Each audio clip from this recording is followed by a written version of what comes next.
Hello everyone, I hope you're doing great. Welcome back to the studio, and if you're new here, welcome. It is me, Sukhmani. So, for some time now, I've been wanting to make an in depth video for one of my big commission pieces that I made a while back. This artwork was from a reference painting that I painted at the beginning of this year in my sketchbook. As you guys might have already seen me make the Paris reference using wash, and you all loved that artwork, so I decided on making an in depth video explaining my process. Before we get into the video, make sure to hit that like button and support the channel. Subscribe to the channel for more interesting videos. Alright, to break down such a big artwork, we are going to start with choosing the type of canvas. Here I'll be using a high quality linen stretched canvas of the size 24 inches by 18 inches. Next is priming the canvas before I start painting. Usually the stretched canvases that we buy online or in the stores are already primed, but I like my canvas to be a bit more smooth, so I go over it with a few layers of gesso and lightly sand the canvas in between every layer. This was my first time painting a scene on such a large size, and the blank white canvas is scary to face most times. So I used a wash of burnt sienna to tone my canvas. The toned canvas is much better because the white canvas creates a lot of contrast with the colors that I lay on the canvas, showing them much more darker than the actual color. With the background shade on the whole canvas, I can put down the true white of paint to only the places that are required on the painting and not have white showing through any place in the canvas.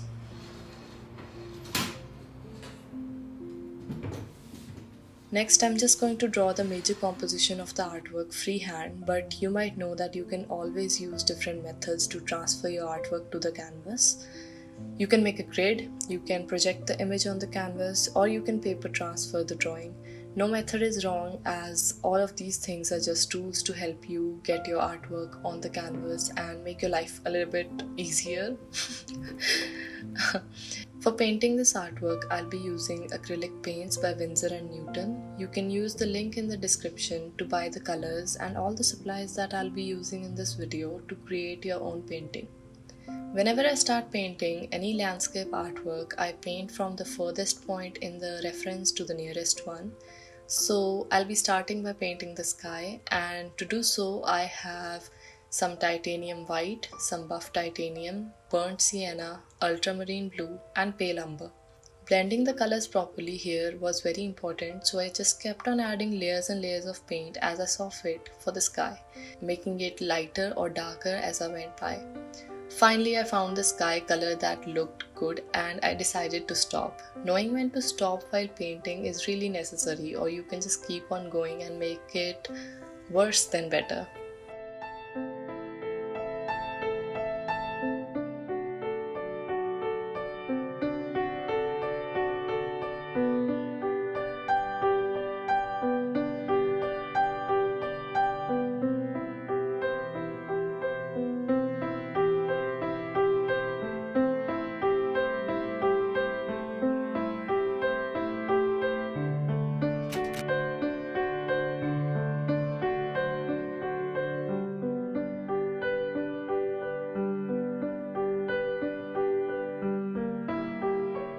Next, I'll be dividing the areas on the canvas for different parts of the painting, color blocking the whole city skyline and the aerial view. Here I used pale umber, titanium white, mass black, and some buff titanium.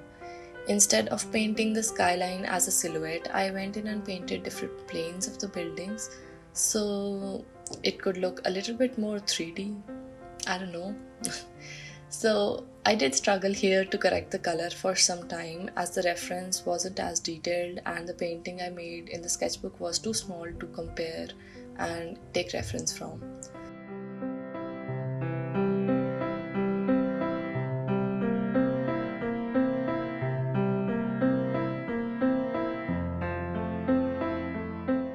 After a day of just starting the artwork, I was feeling that it wasn't looking like it should, and I decided to fix the skyline by adding a wash of pale umber to make it a little more lighter grey. Using different values of pale umber, Mars black and Naples yellow, the city in the background kept coming together. As I was painting this part of the artwork, I really had to go past this stage and not get fixated on this part of the painting because this wasn't looking like I thought it would, and I actually had to take a step back and look at the painting as a whole and not get fixated on perfecting or making this part look better than it is now. So I just moved on to a really visible and typical part of the Paris building that go along the street. I decided to make the basic building structure using buff titanium, pale umber, Naples yellow. But here I needed to add like a little more darker values with raw sienna and mixing a teeny bit of Mars black with pale umber to make the windows. So I just kept on making like different values for the same colors that I had been using in the whole painting because it really needed to look like it was part of the whole atmosphere here.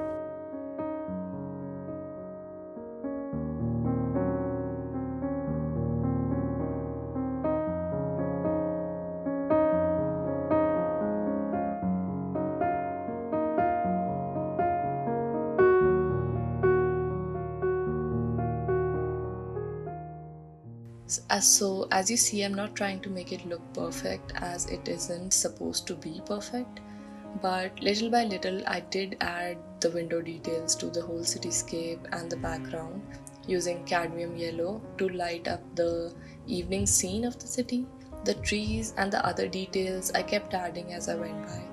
The road here in front of the buildings was not too dark, so I mixed some pale umber with Naples yellow and went in with a darker value of grey to make the dividers and the city lamps. With the bright lights and the details of the lamps, it looked better than I thought it would.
So the city was just coming in together and the city was looking great. The lights and everything made it look alive. But then I just kind of messed the tower. So I was supposed to make the Eiffel Tower now, and as it was like a center thing on this whole painting, I don't know why, maybe because of the pressure, I was not able to make the structure. I did make it, but it kept feeling like a little off and I was not able to fix it. And also I was using raw sienna here to draw the structure because it was supposed to be that color, but as it was very contrasting to the sky, I was so scared of making it worse than better. As I was not able to fix the problem, I decided on taking a few days, or you can say a few weeks, of this painting. I just had to clear my mind, and because of my procrastinator self, I did end up taking more than that.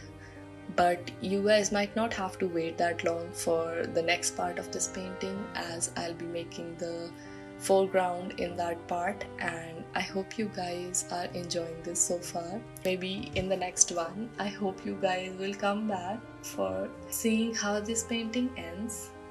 Thank you guys for staying till this part, and I just love you guys. Keep coming back, subscribe to the channel, like this video. Bye.